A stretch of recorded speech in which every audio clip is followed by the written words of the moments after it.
name is Damian Figueroa, and I'm openly gay, and I'm 50 years old. And you could say that civil rights is in my DNA. I was born on the same day that Martin Luther King was assassinated. I was raised in a small agricultural town called Yuma, Arizona, where Cesar Chavez was born and where Cesar Chavez died. I went on to work at MALDEF, the Mexican American Legal Defense and Educational Fund, for a woman by the name of Antonia Hernandez, who was at the time the president and general counsel. And Antonia Hernandez was the same name as my mother, who passed away years ago. So I was like a sign for me that I was meant to be in civil rights. First time I ever realized that I was different, because I'm 50 years old, and back then there wasn't the word gay, I don't think even existed. I think it had a different connotation as being happy, but gay also now means obviously something else. I think that when I was about 5, maybe 6 at the most, my mom called a very informal family meeting, and she informed my brothers, especially my brother Jimmy. I remember my brother Jimmy.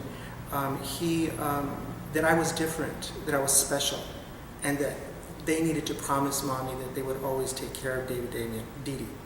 And so they did. They always took care of me. My brother Jimmy used to fight on the playground for me, and I was afforded the possibility of becoming the person that I am today because my brother fought for me at a time that was really, really important for me to shape the person that I was supposed to become.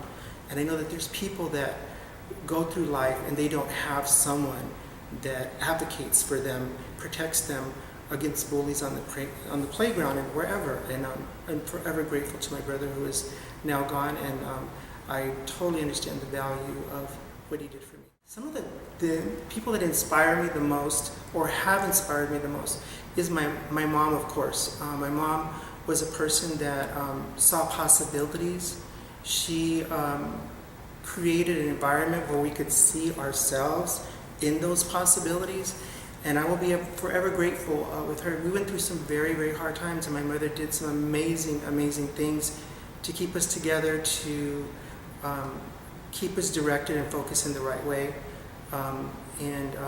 It was really, really hard times, but my mother is someone that's very, very special, will always be very special in my life.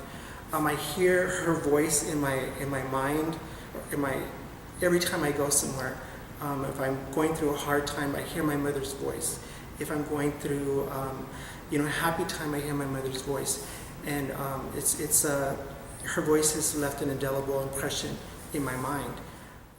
I have been trained by the best in civil rights, and I'm very, very grateful, especially folks that are straight, that have taken upon themselves to mentor someone like me who's gay.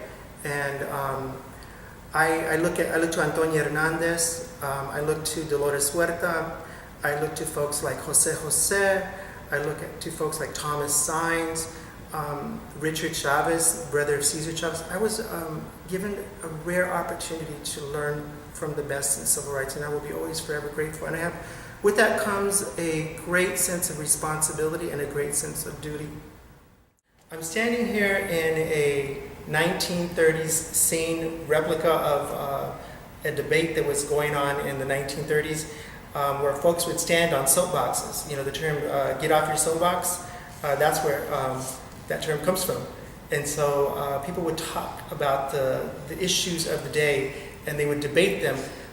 One guy on the soapbox to the left, one guy on the soapbox to the right, and those were the debates at the time, and that's how people formed their opinions. And so it's all these years later, that I'm standing here, and as a gay man on a soapbox, and I don't tend to get off of it.